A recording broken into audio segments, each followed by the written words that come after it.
ماہ سفر کو مطلقاً بھی لوگ جو ہے وہ منحوس سمجھتے ہیں، اور اس کے اندر بہت سارے نیک کام کرنے سے یا نئے کام کرنے سے اجتناب کرتے ہیں، جیسا کہ مشہور ہی ہے کہ لوگ اس کے اندر شادی نہیں کرتے، یوں ہی اس کے اندر کوئی اپنا نیا کاروبار شروع نہیں کرتے، یا آپ یوں کہیے کہ اس کی خاص طور پر شروع کی جو تاریخیں ہیں جنہیں تیرہ تیزی کہا جاتا ہے، ان کو بہت ہی زیادہ لوگ منحوس سمجھتے ہیں، حالانکہ اسلام میں ان باتوں کی کوئی حقیقت نہیں ہے۔ سفر المظفر،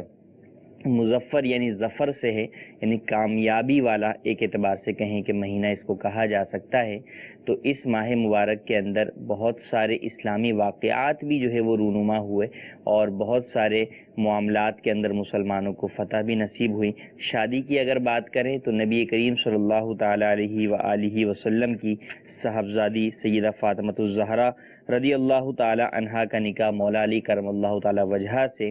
سفر المظفر میں ہی ہوا۔ اور اسی طریقے سے اگر آپ بات کریں کامیابی کی تو غزوہ خیبر میں مسلمانوں کو فتح بھی ماہ سفر المظفر میں ہی ہوئی۔ یوں ہی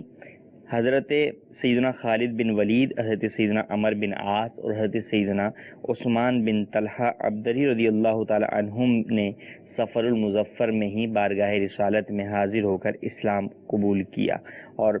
علماء نے مزید یہ بھی ذکر کیا کہ مدائن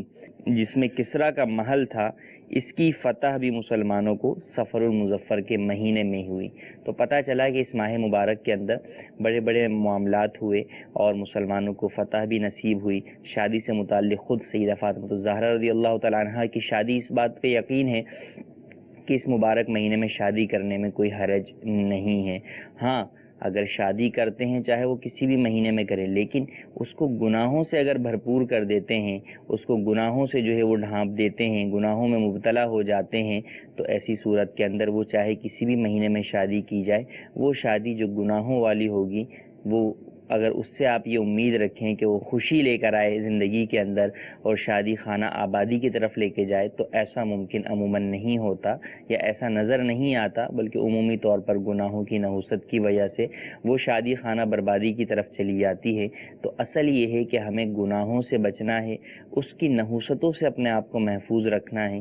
نیکیاں کرنی ہیں، ہر مہینے کے اندر نیکی کرنی ہے،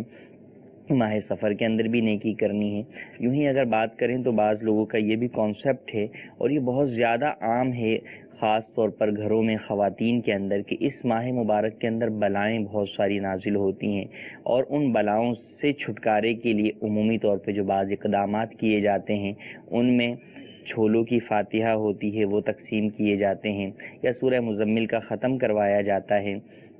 دیکھیں، قرآن پاک کی سورت کا پڑھنا، اس کا ختم کروانا بالکل جائز ہے، باعث برکت ہے۔ یوں ہی صدقہ و خیرات کرنا، فاتحہ ایصال ثواب کرنا جائز ہے، اور اس کے بہت سارے اپنی جگہ فوائد موجود ہیں، لیکن جو کانسیپٹ ہے وہ کانسیپٹ غلط ہے۔ فاتحہ دلانے میں حرج نہیں ہے، لیکن یہ کانسیپٹ کہ یہ بلائیں اترتی ہیں اور یہ اس اعتبار سے ان کو دور کر رہا ہے، یہ درست نہیں ہے۔ مہینے میں، اس مہینے میں بھی بلائیں نہیں اترتی، یہ مہینہ بھی عام مہینوں کی طرح ہی ہے، خاص اس مہینے کا کوئی وہ نہیں ہے کہ اس مہینے کی وجہ سے بلائیں اس میں اترتی ہیں، تو ایسا نہیں ہے۔ بعض کتابوں تک کے اندر یہ واقعات اور روایات ملتی ہیں، لیکن وہ مستند نہیں ہیں، لہذا ان پر ہرگز توجہ نہ دی جائے، اور اس ماہ مبارک کو بھی عام مہینوں کی طرح نیکیوں کے اندر گزارا جائے۔ اللہ تبارک و تعالیٰ سے دعا ہے کہ اللہ تبارک و تعالیٰ